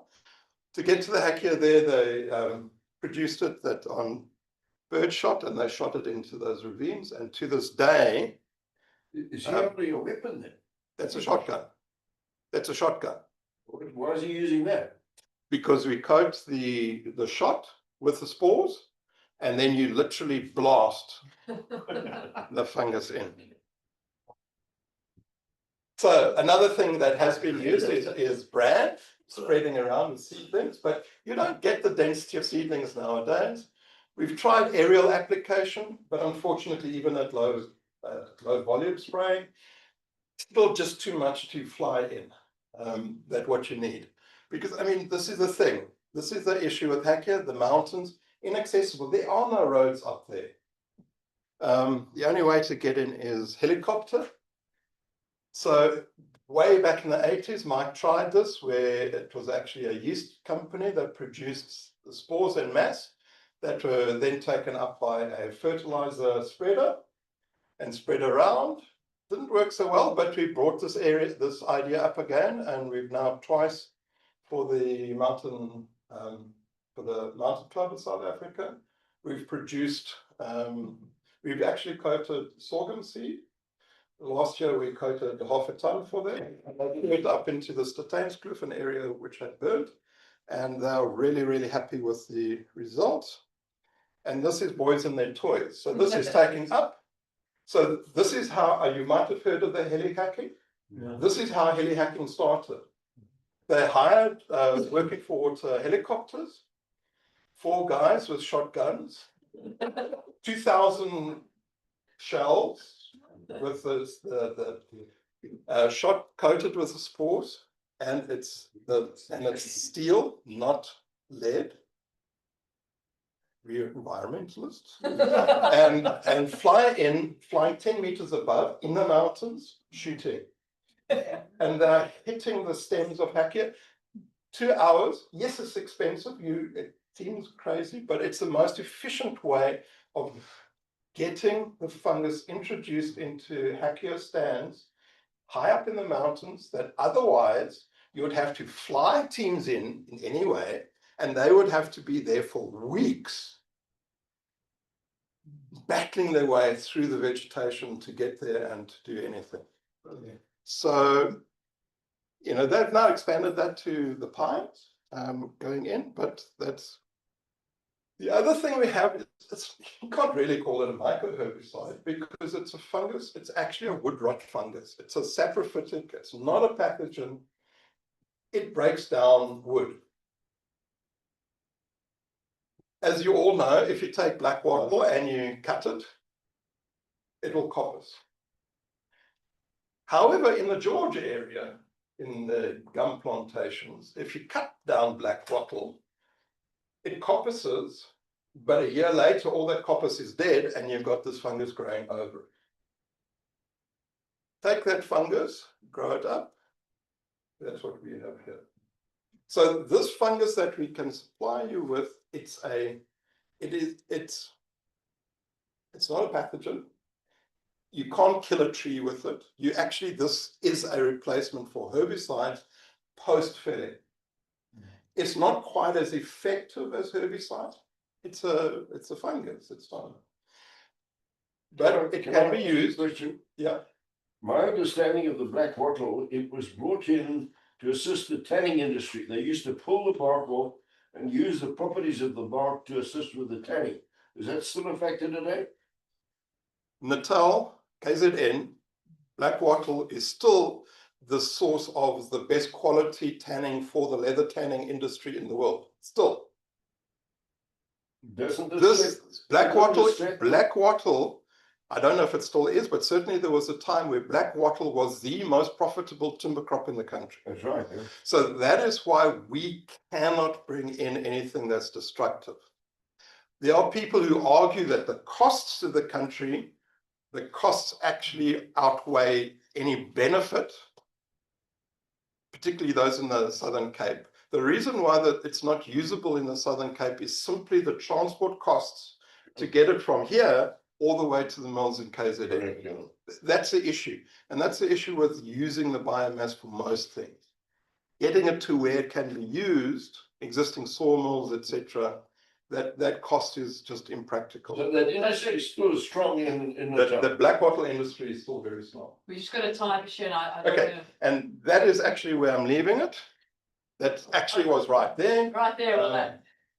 So we got it there. Okay, basically fungi are as usable as insects. Sorry that I waffled way too much. No,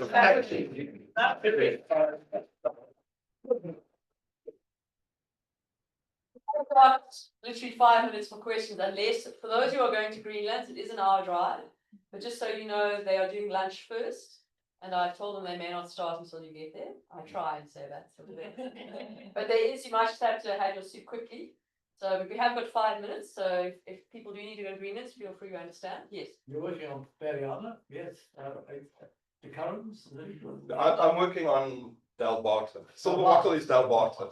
Green wattle is the currants. Baliana is black wattle is Mearnsja. Is anyone working on the current? Not at the moment. It's starting to come up around here. Yeah. So you mentioned lantana, is that available? Lantana is the plant that we've internationally, as well as South Africa, there have been more agents released for lantana than any other plant. The issue with lantana is that it's a hybrid swarm. They took the lantana camara from different places and also related and hybridized them all in Europe, and then spread those hybrids around the world as garden plants. So what we have in South Africa is we probably got at least 50 different genotypes or more. So, I mean, we're talking genetically distinct entities, and they are quite different to what's in Australia. And, so what works in Australia is not actually working here. We've tried this. So there's been a lot of exchange of agents around. We've released 23. Generally speaking, most of those are really good against one or two of the genotypes. So invariably what happens is where you can get control of one, other ones in that area simply come in. The only place where we've really got a handle on lantana is the south coast of KZN. And then Chromalina came in and took over all of those areas. Before we go, I just want to check, Jess, are there some people that put questions in the chat? Are there any there that Alan could? No questions for me right now. So Jess, there's a question from Theo. He's still in the Zoom, so I probably think he wants his answer. Yeah. Yeah. Want to just read the question? Yeah, sure. Short question. We have begun seeing Xanthium strumarium pop up around the Swartkops River in the Eastern Cape, near Dispatch and Port Elizabeth. Is mechanical remover effective or sufficient? And in regards to biocontrol, can citizen scientists implement it? There are large areas that seem to be outside of the focus of conservationists and researchers, especially in the rural Eastern Cape. Thanks. I don't know if that's Xanthium is there are some complications with that. So there is actually a fungus that attacks it, and it has been recorded here, a rust fungus, but it doesn't seem to damage the plant much. So here we're talking about Xanthium strumarium. There is quite a lot of work that has been done in Australia on Xanthium, but they found that it's his other species, not strumarium. So they've actually had quite a bit of success, but it's not strumarium, Xanthium strumarium itself. I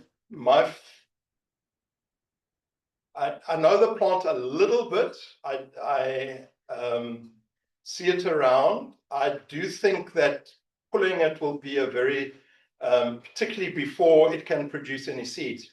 That's the trick. You need to pull it out before it produces seeds. And that way you would, with time, I suspect quite quickly and easily get on top of it, as long as it's not invading massive areas. It does tend to go down rivers and invade the banks because they get disturbed, over huge areas and long distances. So you do want to try and prevent that from actually happening. But mechanical control is your option at the moment. So getting into those early stage infestations is actually really, really good to do. And mechanical control them, yeah. Jessie, are there other questions in the chat there for Alan? Maybe you can pick one more from the online audience. I don't No, have any there is. questions. Oh, the two Jesses here. I'm sorry, I'm talking about our Jessie. Our Jessie. Hi. Yeah. No, there's nothing else here. Okay, great. Anyone else here? Otherwise, I'll let other Jess have a last question. Anyone else? Yeah. Bugweed has become a big problem here. We have two agents against bugweed, but they tend to actually only be effective in shade situations. So where bugweed is in the open, they don't impact, but they do go in shade situations. Sorry. So yes, there are agents you can get, but whether they'll be effective is another story. Again, see, bugweed is Solana, which is Solanaceae. So many of our really important vegetables are that family. Brinjal is susceptible to everything.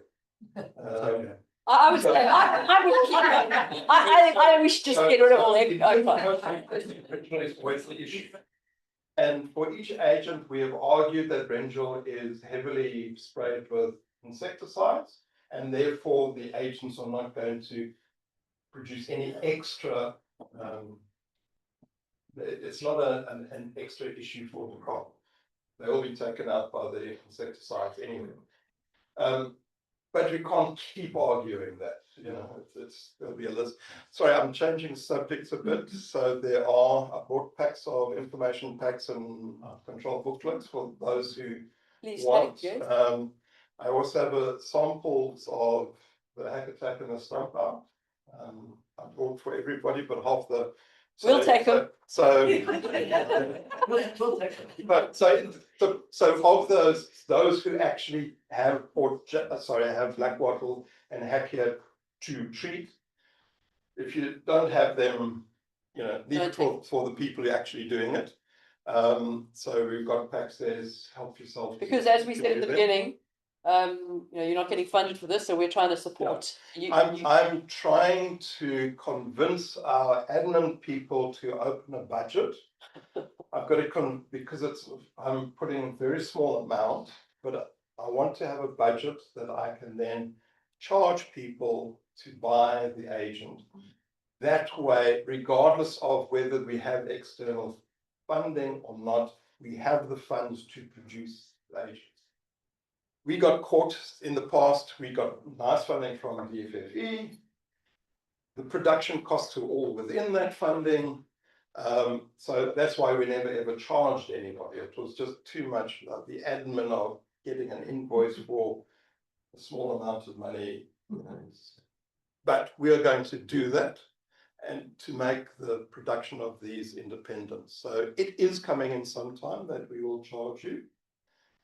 What I'm looking at is 1,500, including courier fees and VAT, to supply you with 10 of the little sachets that you use for either the Hakia or for the stump out. So I don't know if you know the Habitat product. It's basically, it's a tiny little piece of tin foil with a little bit of, it's 0.1 grams of spores, dried weight. So it sounds a little, but you mix that in a liter of water, and that is enough to have a concentration of over 10,000 spores per milliliter of that. You simply have to, at the base of the tree, what you're trying to ring bark it, so you need to wound the bark, and then just a spray of that fungus in there, because the fungus needs a wound to get into the bark. Seedlings, fine, nice and soft, but mature plants, that bark it needs a wound to get in. But once it has a wound, it gets in and then grows, and it kills the bark. It doesn't get into the wood, it just grows around the bark. And obviously, if it gets around the stem, you've ring barked it. So the trick with it is that it is splash dispersed, so rain. So this time of the year, the beginning of the rain is the best time to get it out there, because that maximizes the time that it can spread.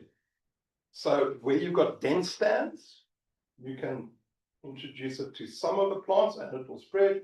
Where it's not that dense, then you're wanting to go individual plants. It's that simple thing of splash dispersed. Well, there's a limit to how far a splash actually splashes. It's the practical stuff. So please take. And it's very, very effective. We've seen it in our mountains. So thank you for your work, Alan. It's really remarkable. It really makes our life. And I think we can say that you're more of the Ukrainian drone attack than the diplomatic attack, based on the way how effective your controls are. So thank you very much. We ourselves have to get to this concert as well. So yep. Are you going, or can we talk to you? Alan can stay. I've got someone who can lock up. Today. No problem. I've now done my. You are welcome to stay and chat to Alan. Yeah, no problem. Can I just ask?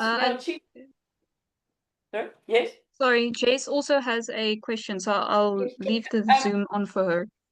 Yeah, that's fine. I will leave the Zoom on, and then you can chat there. That's no problem. I just wanted to check. There are 2 people who bought the talks. All of the talks, are they here? You guys bought for all the nature talks. You get indigenous trees. Did you know that? I didn't. Yeah. So you need to go see. There we go. Yeah, there they are. You can get indigenous trees. That was part of our session. So there we go. So yeah. So see Cornet. So you are welcome to carry on chatting to Alan. We're going to have someone here locking up for you, and then those we have to get to Greenland. So, but thanks again. Thanks to Iain. I don't know if Ian's still there. But we are going to be recording this and putting it on our website. We have other material on our website as well about this, and you can see what we contact. There is. Thanks, Iain. Thanks so much, everybody. Thanks for the talk, Alan. Thank you. Have a good day. Welcome to carry on chatting. There will be someone here to lock up, so no problem. Thanks so much, Iain. I'm gonna leave. Thanks, Alan. Thanks, Iain. See you. You're going to be there. Excuse me? Fynbos Forum, are you going to be there? Yes, I'm going to be at the Fynbos Forum, so I'll see you there. I will see you there. Okay. Awesome. Thanks, Iain. Thanks for the talk. Cheers. Thanks, guys. Bye-bye. Yep. Hi, Alan. So my question, if you don't mind, is just around what you're just talking about with the spreading of spores. You only need a relatively small amount, and then you wound the bark. I need to go and do some reading, so please forgive my ignorance. But how much of the spores would you say you need to cover? Like what area or what density of trees do you cover? So, you know, if you've got like hectares, do you work in hectares and density, or how do you calculate how much you need? How much you need is all dependent on density. Obviously, Okay. the more plants you have per hectare, the more of the fungi that you need to knock plants in that hectare. So it's all, I'm afraid, a little bit up in the air, because it does depend on both the density of the plants and also the size of the plants. Okay. So, you know, really big stems, you might need to infect 2 or 3 places around a stem just to make sure that you actually get to ring bark. You know, that's particularly if you're wanting, so with the Hackia fungus, if you're wanting to kill it. The same with the a big tree will need more of the fungus spread on the stump to kill it, compared to a 1 centimeter diameter, you know, a 10 versus 1. Obviously, there's a lot bigger area. So, I mean, yeah, so for the stump out, you literally need 1 drop of the, so we provide a sachet, you mix that with 400 milliliters of cooking oil, and literally need 1 drop of that on a small stump, a 1 centimeter diameter. But for a 10 centimeter, just a quick spread around the outside of the stump. You don't have to cover the whole stump surface, just the outside. Okay. With the Hackia, it's generally speaking, and unless the trees are really, really, really big, you will only need one jab per plant. Okay, cool. Not necessarily killing off every plant, but you will certainly cause a lot of disease. But what you're really doing with the Hackia fungus is establishing it in, and then it can build up its own population. Obviously, over a drought, the population will, and then you need to bring it. But yeah, so the wetter the area you are in, the higher the rainfall, the more effective the Hackia fungus is going to be, the more it will spread by itself. Helen? Yeah. Okay, sorry. Cool. Yes, that does. Thank you very much. Appreciate it. Question. If you took a handsaw and just ran the blade around the circumference of a Hackia, would that wound it sufficiently for the Hackia to gain access? Yeah, but I mean, for it to gain access, you actually need less than 1 millimeter of damage. So what I suggest and have used very sorry, what I have, okay, so I shouldn't be sort of listening to there, but looking there. The typical, you take a broom handle, you knock a number of nails in the air, cut off their heads, and that's your jabber. That's the most jabber. So you can have that jabber, and then you know, so one person going ahead just jabbing, another person coming behind with a spray bottle, and they just give a quick little spray to where the wound has been, and that's more than enough. You don't need to go all the way around or anything. It's just a little bit of wounding. Bark gets in, and it's from there, because the fungus will spread through the bark itself. It will go through the outer layer of the bark, which is where the cambium is. So, i.e., it's that part of the bark which supplies the food from the leaves down into the roots. Of that green part of the bark, which then obviously, then because the roots are not getting photosynthase, etc., they die. And then the plant dies because the plant's not getting water because the roots are dead. You know, that's how barking works. So nice. Okay, and then sorry, just a clarifying question with stump out and wattle. So do you do the same technique in terms of jabbing and spraying, or do you have to actually cut? No. So with the stump out, that is, as the name indicates, you have to fell the tree. Okay. And then you apply it to the cut stump. Okay. So the Hackia one is a pathogen that utilized. So you're using it in an inundative, a mycoherbicide is an inundative approach. But the case of the black wattle one is a treatment of the stump after felling. Got it. Okay, Quite cool. different. Because the fungus that is on the stump out, that's a saprophytic wood rot. Yeah. The wood obviously is the xylem vessels that bring the live ones on the outside are what are the water transport vessels from the roots up into the above ground plant. Yes, yes. And what fungi do is they break down the cellulose and lignin that are the structural element of those vessels. So stump out is doing is it grows in, starts breaking down wood, which disrupts the water supply up to the coppice growth. Okay. Yes. Okay. So Got it. if you plant coppices, you know that you have to go in and treat it again. With Yes. stump out, you can get coppice because it can take anything up to 9 months for it to actually work. You know, whereas with a herbicide, if it hasn't worked within days, it's not going to, it's, you know, that's yes, yes. Got it. Gone. So, yeah, that's a difference. So it's particularly in areas that are environmentally sensitive, like the riparian area, where you might, you know, prefer to maybe do more follow-ups. Yes. Limited area, at which you do not want to use herbicides that will kill anything. Yes. You know, because this is a wood rot, it's not a pathogen, it's not going to get into anything and kill anything else off. Got it. Okay. That's very helpful. Thank you very much. Okay. Alrighty. Thank you so much. Thank you very much. Bye. Bye. Anything else? So the Tradescantia